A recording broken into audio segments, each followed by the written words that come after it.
सामने आ रही है। अब किस तरह से देख रहे हैं पूरे मामले को, क्योंकि काफ़ी लंबे समय से संघर्ष चला है, तो आप मुआवजा मिल रहा है तो क्या है किसानों के लिए? देखिए, कल माननीय जिलाधिकारी महोदय जो है कल बैठक भी किए और इससे पहले जो है 27 नवंबर को उन्होंने हमें एक जो है पत्र दिया था, जिसमें भाई आप किसान अगर सहमत होते हैं कुछ रेट को लेकर, अगर उनकी सहमति बन जाती है तो हम लोग मुआवजे की प्रकरण में आगे बढ़ें। उसके बाद उनके जो पेपर था उस पर जो है किसान मान गए और सहमति अपना दे दिया। कल जिलाधिकारी महोदय ने कल बैठक किया और स्वयं आके जो अपने जो है डोभी ब्लॉक पर जो है सभागार में बैठक हुआ। बैठक में किसान इकट्ठा हुए और लगभग 98% से ज़्यादा लोगों ने मुआवजा लेने के लिए सहमति उनको दे दिया है डीएम साहब। और आज डीएम तारीख लगा हुआ था, डीएम साहब ने जो है 27 तारीख को 3 गांव की फाइल जो है ऑर्डर अवार्ड के लिए भेज रहे हैं। अब अवार्ड बनेगा आगे जो है। ये बहुत अच्छा प्रकरण रहा है, जिसमें अभी जो काम चल रहा है कि हाँ, किसानों को ये लग रहा है कि अब हमें मुआवजा मिलेगा।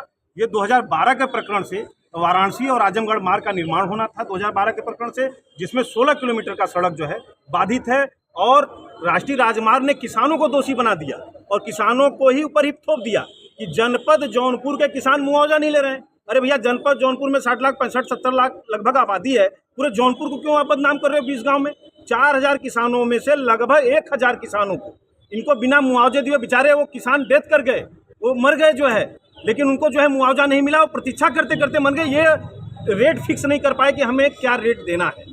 ये जो है मुकदमेबाजी में पूरे किसानों को फंसाया।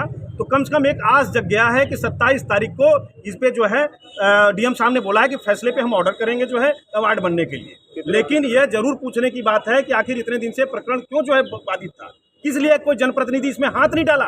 कोई नेता मंत्री हर 5 साल में आते हैं, चुनाव में वोट मांगते हैं, लेकिन आखिर जनपद जौनपुर में जिस क्षेत्र के 1000 किसानों की लगभग मृत्यु हो गई हो, उसमें इन लोगों ने हाथ क्यों नहीं डाला? चाहे पक्ष हो चाहे विपक्ष हो, एक भी लीडरशिप क्यों काम नहीं आया? आखिर किसान को लड़ाई अपना खुद लड़ना पड़ा और बिना सड़क बनाए टोल की वसूली हुई थी, जिसमें आप लोगों ने देखा कि बनारस जनपद में जाके किसानों ने टोल को कब्जा किया। तब जाके जो है वहां से आया कि भैया गाड़ियां जनपद जौनपुर इतनी गाड़ियां इस क्षेत्र की माप होगी, तब जाके किसानों ने जो है टोल मुक्त किया जो है। बीच में आपने एक प्रतीकात्मक विरोध किया था, हेलीकॉप्टर लगाया था, लिखा था कि सांसद और विधायकों को लेकर के लिखा था। बिल्कुल, मैंने एक हेलीकॉप्टर लगाया था जनता को भी दिखाने के लिए और नेता मंत्री को भी आंख खोलने के लिए कि नेता मंत्री जी, आप जब इस सड़क से गुजरे, ये दुर्घटना संभावित क्षेत्र है, प्रत्येक दिन यहाँ दुर्घटना में लोगों के हाथ पैर टूटते हैं या मृत्यु होता है, कृपया इस हेलीकॉप्टर का प्रयोग करें। और क्योंकि आपकी जान की कीमत जो है हमारी जनता की नज़र में बहुत है, हमारी जान की कीमत आपके नज़रों में हो या ना हो, इसलिए हमने उनको जगाने की कोशिश किया और जनता को भी दिखाने की कोशिश किया। जब 24 घंटे के अंदर अंदर उस प्रतीकात्मक हेलीकॉप्टर को उतार के हटा दिया गया, शासन प्रशासन में हड़कंप मच गया, तो मुझे ये लगा कि यार एक फोटो कॉपी से प्रतीकात्मक हेलीकॉप्टर लगाने से अगर 24 घंटे में उसको हटाया जा सकता है, तो 16 किलोमीटर पे अगर 500 लोगों की अगर दुर्घटना में मृत्यु हो जाती है, उस पर पहल करके उस दुर्घटना के रोकथाम के लिए आखिर शासन प्रशासन जनप्रतिनिधि क्यों नहीं सामने आए? हेलीकॉप्टर जनता को मैंने दिखाया कि आपकी जान की कीमत कुछ नहीं है, आपके जान की कीमत से ज्यादा वो टूटा फूटा बिना इंजन बिना शीशे का हेलीकॉप्टर है।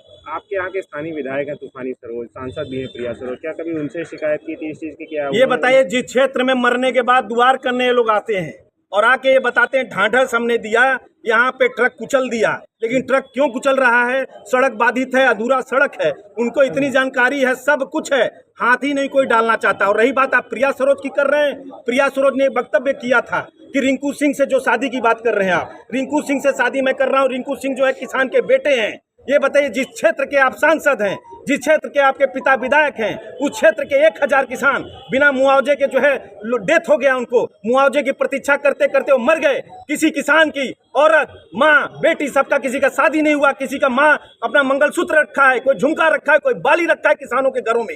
साहूकारों के पास वो ब्याज ले रहे हैं, कर्ज ले रहे हैं बैंकों से, उनको पैसा नहीं, आपको वो नहीं दिखा। रिंकू सिंह के पिता किसान है, ये कह के आपने जो है शादी कर रहे हैं। मैं ये आप लोगों को बता देना चाहता हूं कि मुआवजा अति शीघ्र इनको देना होगा, क्योंकि इन्होंने 2024 के सर्किल रेट से किसानों को बोला है कि हम दे रहे हैं, किसान उस पर सहमत हो गए हैं। लेकिन अगर इन्होंने मुआवजा अति शीघ्र नहीं बांटा तो हम लोग बता रहे हैं, हम लोग जनप्रतिनिधि को भी घेरेंगे। और जो आप तूफानी सरोज सांसद प्रिया सरोज का आप नाम ले रहे हैं, इनकी शादी में जहां से इनका दिल्ली में जो घर मिला इनको सरकारी, वहां से लेके इनके बारात घर तक जहां भी इनकी शादी होगी, वहां तक किसानों का पोस्टर लगा देंगे हाय हाय का नारा के साथ। अब मुआवजा मांगते हुए किसान, जितने किसानों की मृत्यु हुई है उन किसानों का पोस्टर लगा देंगे उनके जो है शादी के मंडप तक जो है। क्या नाम है आपका? क्या अजीत सिंह डोभी। किसान नेता। मैं किसानों का नेतृत्व करता हूं और नेतृत्व ऐसा है कि आज देख लीजिए, जिन लोगों ने हाथ उठा दिया था इस मुद्दे में कुछ नहीं होगा, ये सड़क नहीं बनेगा। मैं ये बता देना चाहता हूं, मैं श्रेय नहीं लेना चाहता हूं, लेकिन मैं श्रेय इन किसान भाइयों को देना चाहता हूं जो मेरी बातों को उन नेताओं से ज्यादा मानने की कोशिश किया, हर जगह खड़ा होने की कोशिश किया और मेरा साथ दिया। आज उनके वजह से आज देख लीजिए कि 27 तारीख को अवार्ड बनने जा रहा है। ये बहुत बड़ी बात है, अवार्ड बनने जा रहा है।